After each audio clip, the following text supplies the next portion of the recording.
गहरा अंधेरा छाया हुआ था। हवा में धूल और धुएं का सैलाब था। चारों ओर आग की लपटें उठ रही थीं। धरती कांप रही थी। पहाड़ टूट रहे थे और आसमान पर काले बादल घेराए थे। गुरुकुल के विशाल द्वार टूट चुके थे। हर ओर कर्मयोगियों के शरीर पड़े थे। घायल योद्धा कराह रहे थे, लेकिन फिर भी उनके चेहरे पर संघर्ष की ज्वाला थी। युद्ध के मैदान में महामहिम अपने विशालकाय शरीर के साथ अजय योद्धा की तरह खड़े थे। उनकी लाल आंखें अंगारों की तरह दहक रही थीं। उन्होंने अपने दोनों हाथों में भारी तलवारें पकड़ रखी थीं, जो खून से सनी हुई थीं। कर्मयोगियों, देखो तुम्हारा गुरुकुल कैसे नष्ट हो रहा है। तुम्हारे योद्धा एक एक करके गिर रहे हैं। क्या यही है तुम्हारी महानता? उनके चारों ओर कर्मयोगी घेर कर खड़े थे, लेकिन उनमें से कोई भी उनकी शक्ति के सामने टिक नहीं पा रहा था। उन्होंने अपनी तलवार घुमाई और देखते ही देखते 5 कर्मयोगी उनके वार से हवा में उछल गए और दूर जा गिरे। एक युवा कर्मयोगी आदित्य हिम्मत जुटाकर आगे बढ़ा। उसके कपड़े फटे हुए थे, चेहरा खून से लथपथ था, लेकिन आंखों में हौसला था। हम कर्मयोगी डरने वालों में से नहीं हैं। चाहे कुछ भी हो जाए, हम आखिरी सांस तक लड़ेंगे। उसने अपनी तलवार उठाई और जोर से महामहिम पर वार किया, लेकिन महामहिम ने अपनी तलवार से उसे रोक दिया। तुम्हारी हिम्मत की दाद देनी पड़ेगी, लेकिन तुम्हारी शक्ति मेरे सामने कुछ नहीं। महामहिम ने जोर से वार किया और आदित्य दूर जा गिरा। खून उसके मुंह से बह निकला, लेकिन उसने फिर भी हार नहीं मानी। दूसरी ओर असुरों की सेना गुरुकुल के भीतर घुस चुकी थी। वहां के प्राचीन कक्ष एक एक कर गिर रहे थे। पत्थरों के खंभे टूट रहे थे और वेदों से भरे ग्रंथालय में आग लग चुकी थी। गुरुकुल के बाकी आचार्यों ने बचाव की कोशिश की, लेकिन असुरों के वार इतने घातक थे कि वे खुद को बचा नहीं सके। कुछ युवा शिष्य जो अभी तक रक्षक नहीं बने थे, वे भागने की कोशिश कर रहे थे, लेकिन असुरों ने उन्हें घेर लिया। कृपया हमें मत मारो, हमें जीने दो। लेकिन असुरों के चेहरे पर दया नहीं थी। उनके नेता ने क्रूरता से मुस्कुराया। दया? ये युद्ध है, यहाँ दया के लिए कोई स्थान नहीं। गुरुकुल की दीवारें एक एक कर गिर रही थीं। हवन कुंड की आग बुझ चुकी थी। वो स्थान जो ज्ञान और साधना का केंद्र था, अब राख में बदल रहा था। कर्मयोगियों की हालत अब नाजुक हो चुकी थी। महामहिम ने अपनी तलवार हवा में लहराई और जोर से चिल्लाए, आज कर्मयोगियों का अंत निश्चित है। शिवम और ब्रह्म राक्षस आमने सामने खड़े थे।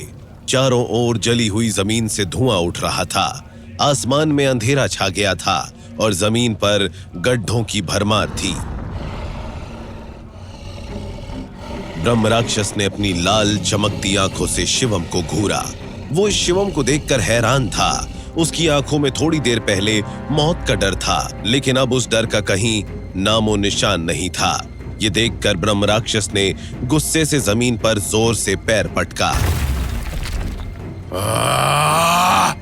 शिवम, तुम्हें क्या लगता है कि तुम मेरे सामने टिक पाओगे?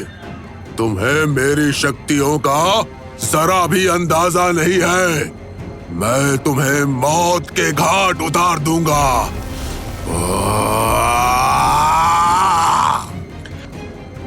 शिवम ने अपनी तलवार मजबूती से पकड़ी और तैयार हुआ। ब्रह्म राक्षस, मुझे मौत का डर मत दिखाओ। मौत तो एक दिन आनी ही है, लेकिन आज वो दिन नहीं है। आज सिर्फ तुम्हारी मौत का दिन है और तुम्हारा अंत मेरे हाथों होगा। ये सुनकर ब्रह्म राक्षस बौखलाया। रतिप्रिया भी शिवम के साहस को देखकर हैरान थी। तभी ब्रह्म राक्षस ने अपने मुंह से एक आग का गोला बनाया और शिवम की तरफ भेज दिया। शिवम ने हवा में छलांग लगाई और तलवार से आग के गोले को काट दिया। रतिप्रिया ने पीछे से शिवम पर काली जादुई रस्सियां फेंकी, जो बिजली की तरह लहराते हुए उसकी ओर बढ़ रही थी।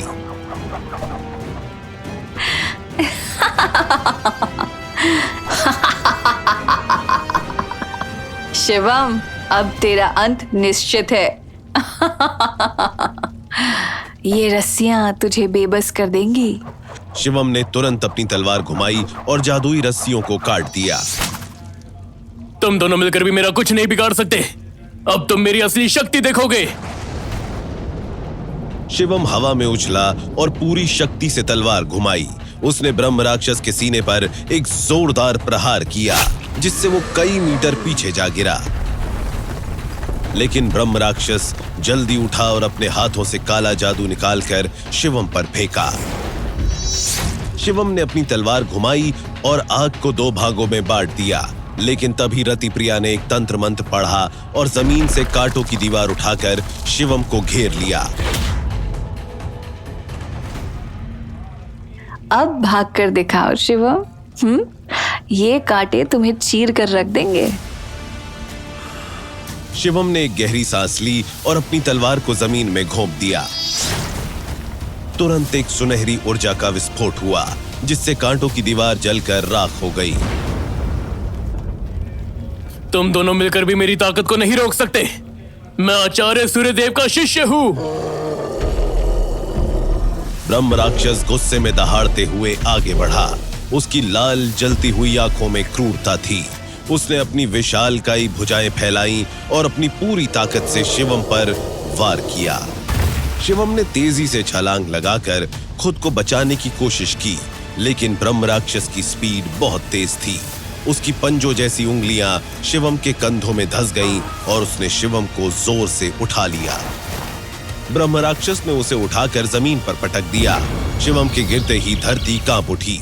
चारों ओर धूल का गुबार फैल गया और जमीन में दरारें पड़ गईं। शिवम दर्द से कराहते हुए उठने की कोशिश करने लगा, लेकिन तभी रतिप्रिया आगे बढ़ी। उसकी आंखों में एक ठंडी चमक थी। उसने अपने हाथ ऊपर उठाए और जोर से कुछ मंत्र बुदबुदाए। अरे भोले शिवम, तुम्हें क्या लगा कि सिर्फ बल से हमें हरा दोगे? हाँ, तुम इस लड़ाई में अकेले हो और मेरी असुरी ताकत तुम्हें मिटा देगी। एक काली जादुई लहर शिवम की ओर बढ़ी। उसने खुद को बचाने के लिए दोनों हाथ आगे किए, लेकिन जैसे ही जादू उससे टकराया, उसका पूरा शरीर कांप उठा। उसकी आंखों के आगे अंधेरा छाने लगा। शिवम घुटनों के बल गिर पड़ा। उसकी सांसें तेज हो गईं। उसके शरीर में दर्द की लहर दौड़ पड़ी, लेकिन उसने हार मानने से इनकार कर दिया। वो अपने हाथों के बल खड़ा होने की कोशिश करने लगा।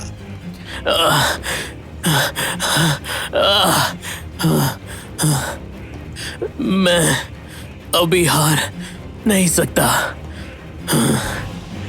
रतिप्रिया ने फिर अपना हाथ उठाया और हवा में एक बड़ा घेरा बनाया। उस घेरे से आग की लपटें निकली जो सीधे शिवम की ओर बढ़ने लगी। लेकिन इस बार शिवम तैयार था। उसने अपनी ऊर्जा को केंद्रित किया और अपने हाथों से एक दिव्य रक्षा कवच बनाया। जैसे ही आग की लपटें उससे टकराईं, वे सुनहरी रोशनी में बदलकर गायब हो गईं। असंभव! शिवम ने गहरी सांस ली और अपनी मुट्ठियां भींच लीं। अब वो पहले से कहीं अधिक मजबूत महसूस कर रहा था। अब मेरी बारी है रतिप्रिया।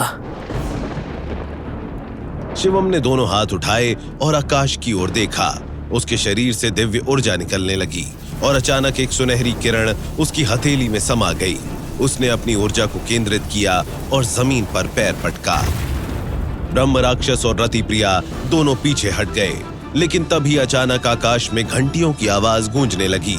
शिवम ने धीरे धीरे अपनी आंखें खोली और देखा, सामने आचार्य सूर्यदेव की दिव्य आत्मा खड़ी थी। उनके वहां होने से वातावरण पवित्र हो गया। उनकी आंखों में तेज था और उनका स्वर आकाश की तरह गूंज रहा था। शिवम, उठो। ये समय तुम्हारी परीक्षा का है। तुम अकेले नहीं हो। मुझे तुम्हारे भीतर समाहित होना होगा। हमें एक होकर लड़ना होगा। शिवम ने हाँ में सिर हिलाया। उसकी आंखों में एक नई हिम्मत आ गई। जैसे ही आचार्य सूर्यदेव की आत्मा शिवम के शरीर में समाई, एक शक्तिशाली ऊर्जा का विस्फोट हुआ। चारों ओर रोशनी फैल गई और शिवम का शरीर सुनहरी आभा से दमक उठा। अब शिवम पहले से कहीं अधिक शक्तिशाली बन चुका था। उसकी आंखों में जलती हुई सुनहरी रोशनी थी। उसके चारों ओर दिव्य प्रकाश का एक घेरा बन गया था, मानो देवताओं की शक्ति उसमें समाहित हो गई हो। ब्रह्म राक्षस, ये तुम्हारा अंत है। अब कोई अंधकार इस रोशनी को नहीं मिटा सकता। ब्रह्म राक्षस और रति प्रिया सन्न रह गए। उनके चेहरे पर भय की लकीरें खिंच गईं। उनके सामने अब केवल शिवम नहीं था, बल्कि उसमें आचार्य सूर्यदेव की शक्ति समाहित थी। ये शिवम नहीं, बल्कि साक्षात आचार्य सूर्यदेव खड़े थे।